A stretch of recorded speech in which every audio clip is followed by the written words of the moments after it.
মহারাষ্ট্রের পরিস্থিতির দিকে নজর রাখবো। মহারাষ্ট্রের পরবর্তী মুখ্যমন্ত্রী নিয়ে ধোঁয়াশা জারি। মুরলীধর মহালার ওপর উঠে আসছে রবীন্দ্র চবনের নাম। দিল্লিতে বিজেপি হাইকমান্ডের সঙ্গে দেখা করেন চবন এবং প্রবল দ্বন্দ্বে বিজেপির শীর্ষ নেতৃত্ব। সব মিলিয়ে মহারাষ্ট্রের সরকার নিয়ে যে জট, সেই জট কিন্তু কাটেনি এখনো পর্যন্ত।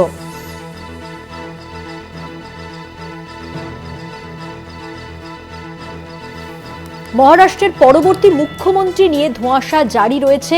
মুরলীধর মহালের পর উঠে আসছে রবীন্দ্র চবনের নাম।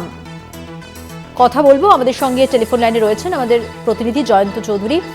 জয়ন্তদা, সেক্ষেত্রে এই জট কাটার জায়গা তাহলে কোথায়, কোন জায়গায় গোটা পরিস্থিতি দাঁড়িয়ে রয়েছে? না, এখনো প্রথম থেকে যেটা মনে হচ্ছিল যে মূল লড়াইটা বোধহয় মহাজোটের অন্দরে বিভিন্ন শরিকের সঙ্গে, কিন্তু এখন দেখা যাচ্ছে শরিক নয়, মহাজোটির সবচেয়ে বড় যে দল, যারা সব থেকে বেশি আসন পেয়েছে, 132টি আসন পেয়েছে যে বিজেপি, সেই বিজেপির অন্দরের কুণ্ডলটাই ক্রমশ স্পষ্ট হয়ে যাচ্ছে।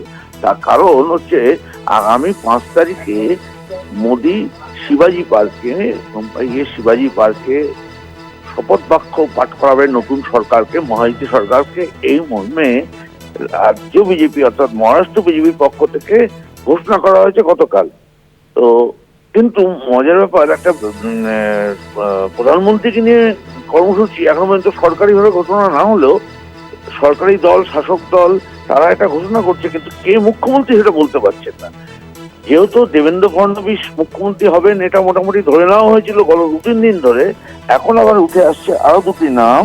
তারা হচ্ছেন মুরলীধর মোহন এবং যিনি পুনের সাংসদও বটে, আর রবীন্দ্র চবনের নাম। তারা দিল্লিতে ইতিমধ্যে দরবার করতে শুরু করেছে। তার মানে বোঝা যাচ্ছে যে বিজেপির অন্দরেই একটা কোন্দল দেখা দিয়েছে যে বিজেপির পক্ষ থেকে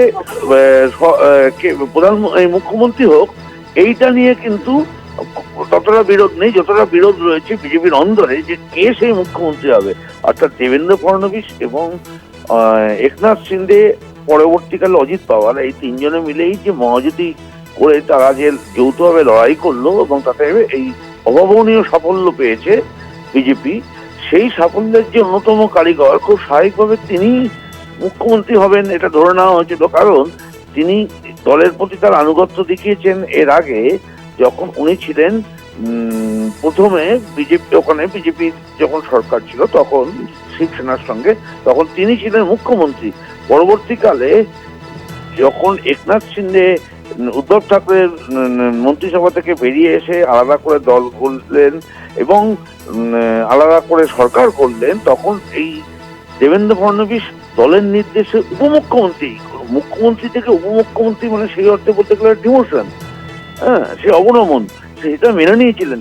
অথচ তিনি নির্বাচনেও সাফল্য পেলেন। তারপরে বিজেপির ভেতরে গোষ্ঠীকন্দল এমন জায়গায় পৌঁছেছে যে তাকে আর মুখ্যমন্ত্রী করতে চাইছে না কোনো একটা অংশ, এবং শেষ পর্যন্ত প্রধানমন্ত্রী এবং অমিত শাহ, আমরা জানি বিশেষ করে এই ক্ষেত্রে কি ভূমিকা নেন তারপর নির্ভর করছে। এখন 5 তারিখে ঘোষণা ঠিক হয়েছে, ঠিক কথা, সরকারিভাবে এখনো কোনো ঘোষণা হয়নি, কিন্তু এখনো পর্যন্ত কিন্তু একটা অনিশ্চয়তা রয়ে গেছে যে 5 তারিখে হবে কিনা, আর হলে কে মুখ্যমন্ত্রী হিসেবে শপথ দেবেন। এবং যদি দেবেন্দ্র ফডনবিস না হয়, তাহলে সে বিজেপির পক্ষেও এই সংগঠন বা এই ধরে রাখাটা কতটা সম্ভব হবে, এটা নিয়েও একটা প্রশ্ন চিহ্ন রয়ে গেল। ধন্যবাদ। কথা বললাম আমাদের প্রতিনিধি জয়ন্ত চৌধুরীর সঙ্গে।